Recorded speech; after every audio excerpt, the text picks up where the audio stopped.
Well, I'm joined now from Cairo by Rahma Zein, whose powerful message has gone viral online. Rahma, thank you very much indeed for joining me. We've got a slight delay in the connection between us, so I'm going to ask you questions and give you time to answer them rather than try and talk over you, because that isn't going to work given the delay. So let me just ask you, first of all, you were on CNN. I know Clarissa Ward, the correspondent that you were very passionate towards.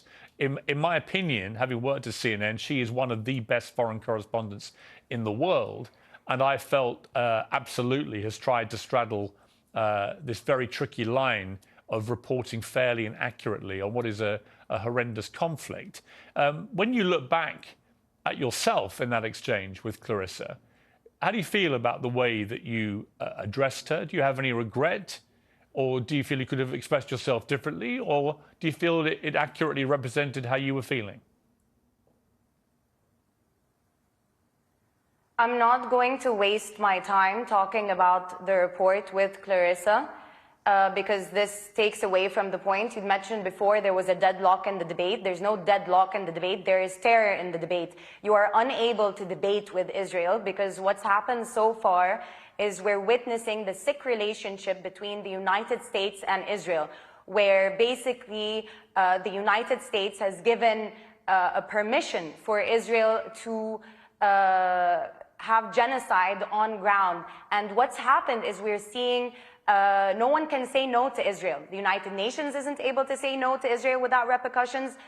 Media figures aren't able to say no to Israel without repercussions. So what ends up happening is that you're basically raising a spoiled brat you're unable to say no to, that has now grown up to be a sociopath. And let me reiterate that the relationship between the United States and Israel is putting the world in jeopardy. So what we're witnessing now is a serious issue where both parties need to reassess their relationship. I understand that Biden, because he's pitted his own people against each other and wasted billions of dollars giving them to Israel instead of looking at his own homeless, his own medical care issue, his own student loans issue. So a lot of American people are also extremely angry, and they're also looking at unfair coverage. The reason this video has gone so viral, one, it's alarming that it's gone so viral, because what should be going viral is the footage that we are witnessing out of Palestine, out of the occupied territories, of children being massacred. It's not a war. A war assumes that both parties are on equal footing. Okay, I hear you. What I would say in response to that is that on October the 7th, Hamas, who are the ruling authority in Gaza, committed an act of such heinous terrorism, killing 1,500 people, including 260 people at a music festival. In 1948, let me finish, Rahma. Let me finish. What happened let me just then? ask, what about the militia? Rahma, let me just ask you the question. No, you have to let me ask a question. I've been very polite to you and respectful. I've let you have your say. I'm going to say something now to you, and you can respond. Bear in mind there's a delay, so this isn't exactly the easiest debate to have. Well, that's why I said at the start, why don't we let me ask questions, you answer them, and that's the way this can proceed in a respectful manner. I would simply say to you that I've had a number of pro-Palestinian voices on this program in the last 2 weeks, and a number of pro-Israel voices. Many of the pro-Palestinian people I've had on have been very quick to condemn what Hamas did on October the 7th. Some have not. What's your position? Before we get to what you just said to me about what Israel has done and what America's doing and so on, what is your view as someone in Egypt about what happened right on your border there in Gaza by Hamas against Israel? It's a very fair question. But the thing is, maybe I have a privilege being so close to the border, having many Palestinian friends, knowing more history, that I understand that once you oppress a people, and again, I'm not justifying what happened. The killing of civilians on both parts ought to be condemned. But the danger in you starting an interview asking me to condemn Hamas, then pours into Israel's blind defense of its own state, which ends up killing over 5,000 Palestinians, over 700 dead. And going back to the report that you were discussing at the beginning with the CNN reporter, the issue with that is everything is always taken out of context. And this is the issue we have with Western media. Had the journalist been there on ground with the volunteers that night, as for example I was, she would have listened to the bombardment of Israeli bombs that start from 2:30 a.m. and do not stop. She would have also witnessed the fact that we would get an okay from Israel's side. I'm not done. From Israel's side, that the supplies would go in, and then it's like they toy with your morale so that for hope from both sides is stopped. The narrative has got to change. Okay, the idea. I, for example, I don't have the PR of Israel. I don't have the money to hire the Justin Biebers of the world and have them say pray for Israel and whatnot. But what I do have is the truth. And the reason this video has gone so viral is because people felt it. People felt that it was the truth. Let me ask a question, Rahma. So my question is this. When Hamas did what they did on October the 7th, they will have known, absolutely known, that Israel's response would have been this. And it would have involved the deaths of many thousands of innocent people in Gaza as a consequence of going after Hamas. They will have known that. So my question for you, again, a difficult question. I appreciate this, given that you're right there in the middle of all this.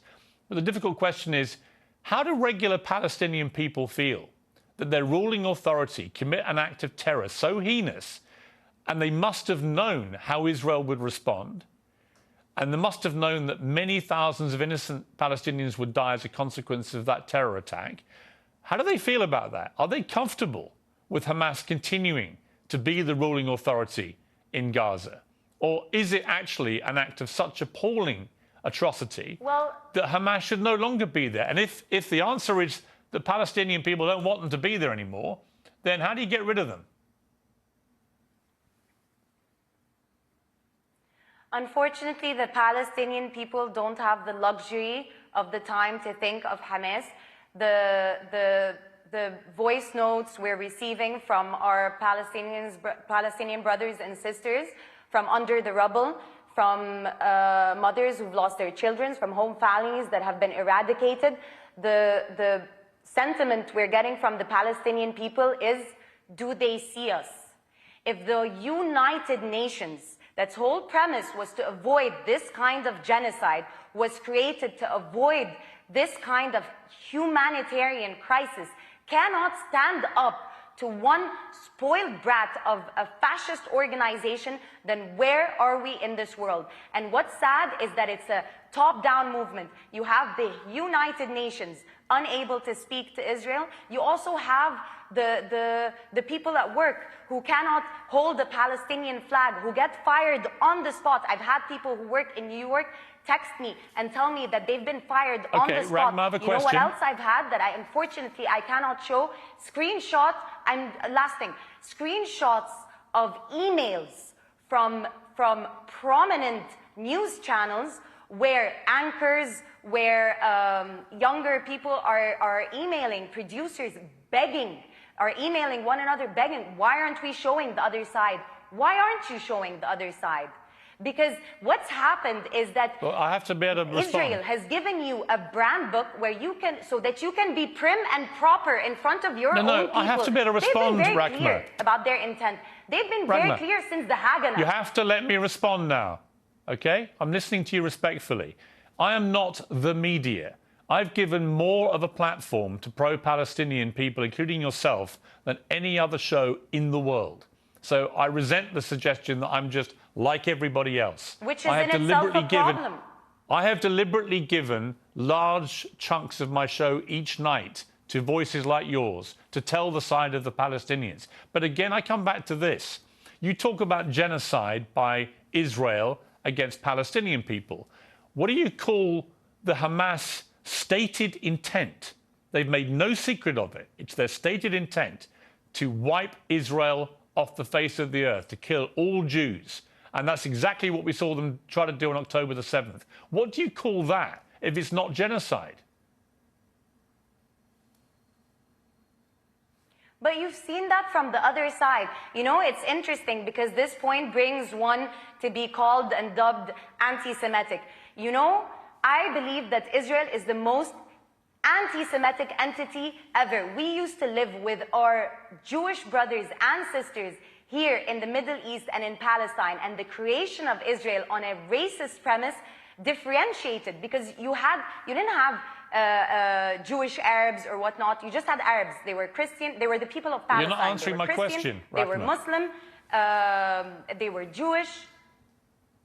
I don't need to, because the problem is Actually, you do need to. Why are we having a debate? Is it not to solve, or is this for another sensational interview? Is this a sensational interview, it's or not is about it sensation. To solve? I am You've here accused, to say you've something accused clearly, Israel of that genocide. we need a ceasefire because the world is in danger.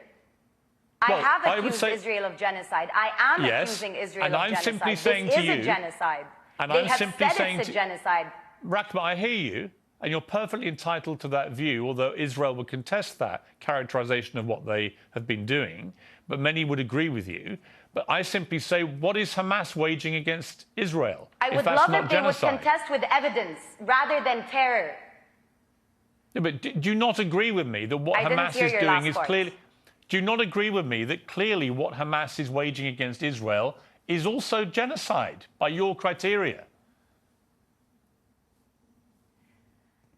I am, you know what's, again, this is a dangerous debate, because what you're trying to put me in is, once I condemn... Just asking you a question.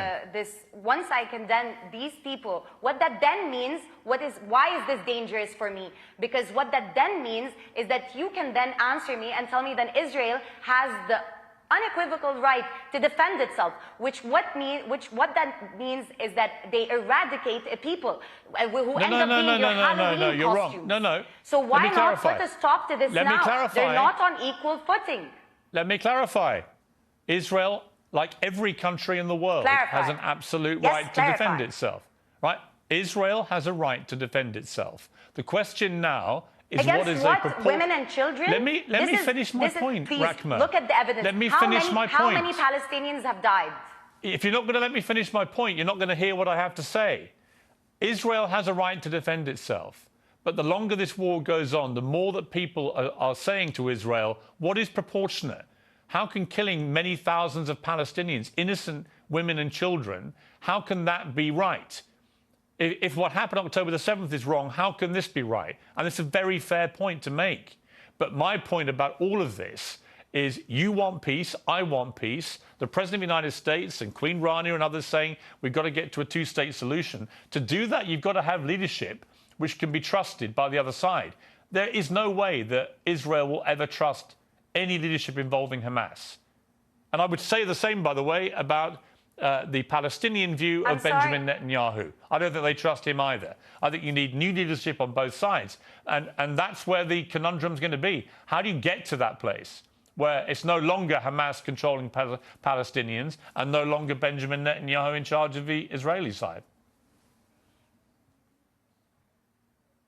Excellent question. You apply international law. You apply international law. You allow the United Nations to do its job. When the Hamas situation happened, for example, it was supposed to be the Red Cross to go and negotiate. Israel is stopping all of that. On top of that, it's also terrorizing the media. On top of that, it's also terrorizing individuals. On top of that, it has money being poured in from the United States. On top of that, it has the backing of the European Union. On top of that, it has the backing of Britain that started this whole farce. So what ends up happening is, who's speaking for the Palestinian people? So for a solution to happen, you need to empower the United Nations so that Israel is not making a mockery of the United Nations. How am I needing to reiterate this more and more? I am giving you a solution. Rahma, you're giving me your solution. And you're still telling me Hamas. Rahma, you've just given me... There will always be Hamas if you occupy a people. let me just finish this point. If you occupy a people, if women in labor are having to give birth at checkpoints, if you're having people imprisoned, if you're having this merciless bombardment of Palestinians, you are going to breed Hamas. It starts with the stronger party. Rahma, I've given you a long amount of time. And this is today. why the jargon is dangerous. Okay, I hear you. And I respect your right to your opinions. And I've given you the platform to air them. And I appreciate you coming on the program. Thank you very much. Call for a ceasefire then. That's not my job. My job is to try and interview people at the center of this.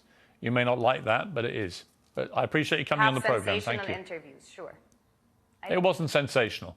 It wasn't. But thank you very much.